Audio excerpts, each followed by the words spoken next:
Welcome, everyone, to F1 Blogs. Thanks for sending in all those articles. Really great stuff to get into today, all about the upcoming Saudi Arabian Grand Prix. Yeah, absolutely. So for this deep dive, we're going to unpack, well, everything you need to know about race number 5 of the 2025 season down in Jeddah, using all the insights you shared. Exactly. We've got the schedule, the key storylines building up, which are pretty interesting this year, and, where you can actually watch it all happen. Right. So the goal is really just to give everyone a clear and hopefully engaging picture of what's coming up based on all that material you sent over. Okay, great. Let's dive in then. Maybe start with a quick look back. Because this race in Saudi, it kind of caps off this intense Asian triple header. Yeah, it does. They started in Japan, then Bahrain, now Jeddah. It's been pretty demanding for the teams, no doubt. For sure. And thinking back to Bahrain, that race really set the scene, didn't it? Based on your sources anyway. Oh, absolutely. A lot of the articles you shared really focused on Oscar Piastri's win there. And the big headline from that was McLaren. Right. That win actually pushed McLaren to the top of the Constructors' Championship for the first time this season. Which is huge. I mean, considering recent years, that's a massive shift, isn't it? A real shakeup. It really is. And, looking at the Drivers' Championship, which your articles detailed really well. Yeah, Lando Norris, he's still out front, even though he didn't win in Bahrain. Got 77 points. Solid lead, but not huge. No, exactly.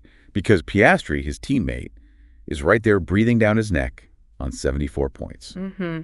Several pieces you sent highlighted that exact point, that potential intra-team battle at McLaren could be fascinating to watch unfold. Definitely. And then there's the Max Verstappen factor. Yeah. The dominance we saw before. Seems like it's, fading a bit. It certainly seems under more threat than usual. He's sitting third now, 69 points. And one article specifically suggested, the pressure might be mounting. Especially with George Russell right behind him. Mercedes seem to be finding some real consistency. Yeah, Russell's performance has been strong. And looking slightly further back, Ferrari. Your articles mentioned both Leclerc and Hamilton moving up. That's right. Leclerc's up to 5th now, 32 points, and Hamilton 7th with 25. Looks like they're maybe starting to get things sorted. Seems like progress, yeah. But it's also worth noting, as a few sources pointed out, that Fernando Alonso and Carlos Sainz Jr. are still, struggling to score. Yeah. Sainz had that awful luck in Bahrain, didn't he? Yeah. One article mentioned his race pace was actually really good before the collision. It was, yeah. Real shame for him, forced retirement. And for Alonso, well, the consensus in your sources seems to be ongoing issues with that AMR 25. Still not quite there. Doesn't seem like it. So yeah, heading into Saudi Arabia, the whole picture at the front, it just feels way more open than it has been for a while. Absolutely.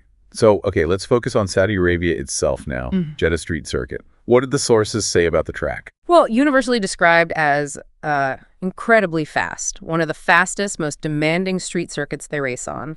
Lots of high-speed corners, close walls. Yeah, visually it's pretty spectacular. And Verstappen won there last year, 2024. He did. But given everything we've just talked about, the shift this season, McLaren looking strong, does that past win even mean much this time? That's the million-dollar question, isn't it? Look, experience at Jeddah definitely helps, no doubt. But the consistent theme across the articles you sent was McLaren's current car performance. Right, their high-speed cornering. Exactly. Several pieces pointed to their aero efficiency, which, Jeddah has in spades. High-speed corners are its thing. So Verstappen knows the track, but McLaren might just have the better tool for the job right now. That seems to be the prevailing idea from the material, yeah. McLaren might have the edge on paper based on current form. Okay.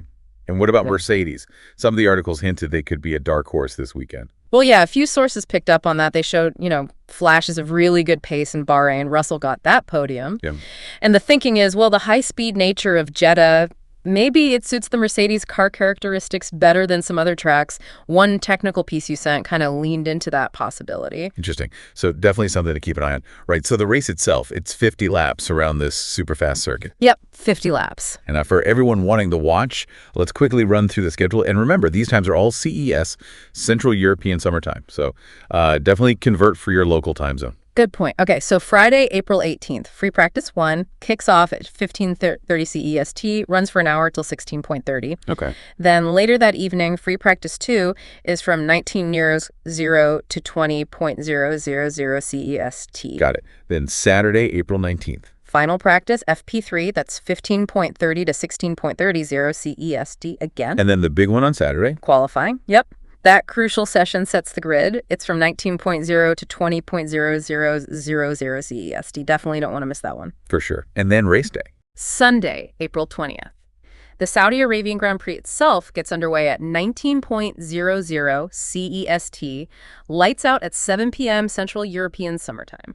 Perfect. Mark those calendars. Yeah. Now, the big question, where can people watch? For our listeners in Spain, it's pretty straightforward, right? In Spain, your sources confirm it's DAZN, F1, and Movistar plus Shitter. They've got the live coverage. Okay. And for everyone else, elsewhere in the world?